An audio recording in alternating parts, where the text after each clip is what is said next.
नमस्कार मंडळी. तर सांगायचं राहून गेलं, मी आणि ढिचकाव चंपू आम्ही दोघांनी मिळून हे मसाज सेंटर चालू केलेलं आहे. क्वालिटी अँड क्वांटिटी इथंच भेटणार, तुम्ही बघत राहा मंडळी. अरे मान दुखलेलं इथं काही करायला अरे मान दुखलेले पण ह्याला का पाय दाबलेले माझे. अहो पार्टनर आहे ते माझं, त्याला ठेवायचं लागतं का नाही? ह्याचे पैसे दे ना बघ. हा नका देऊ नका. मान दुखलेले मान दुखला आहे का? तर मंडळी आता आपण बघणार आहोत तुमच्या समोर लाईव्ह, आपण सगळं करणार लाईव्ह. हा बघा तुम्ही अरे मंडळी. ज्यानं त्यानं उठलं की सुटलं विलॉक करायला येणं ना जाणं. अरे काय तुमचं मायला न्यूजनी क्वालिटी ना गेला काय नाही. अरे मंडळी हॉटेलमध्ये गेलं की तिकडे तसं मंडळी यांच्या बोलण्याकडे लक्ष देऊ नका मंडळी. ज्वलंत विषयावर ह्याने हात घालायचा बघलाय, काही गरजच नव्हती. हा चला मंडळी, आता आपण डायरेक्ट मसाज कडे वळूयात. मान दुखला नाही तुमची? हा मान दुखलं. Okay okay. पाहिजे म्हणलं रे ह्यानं.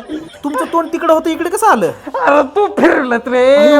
मान तोंडा पाय पण आता तुम्हाला कोण कामाला लावलं तिथं? मला फक्त नीट होते हं. तुम्हाला तुमचं मर्डर करतो साध्या लोक मारतो रे.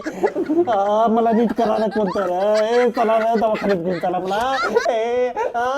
हे व्लॉग खरं तर कशासाठी होतं माहिती आहे का? अनुभवी माणसाकडेच तुम्ही पेसाज बिसाज करा मंडळी. हेच कसं होईल आता? हे काय तर कर रे, सरळ कर ह्याला, सरळ. तो का ते डिस्काउंट चंपून बी काहीतरी केलेलं आहे मंडळी. काय बी गेला हा मंडळी, ह्यानं वाचन न वाचन हा मला माहित नाही मंडळी, पण तुम्ही सावध राहा मंडळी, सावधान राहा, सतर्क राहा.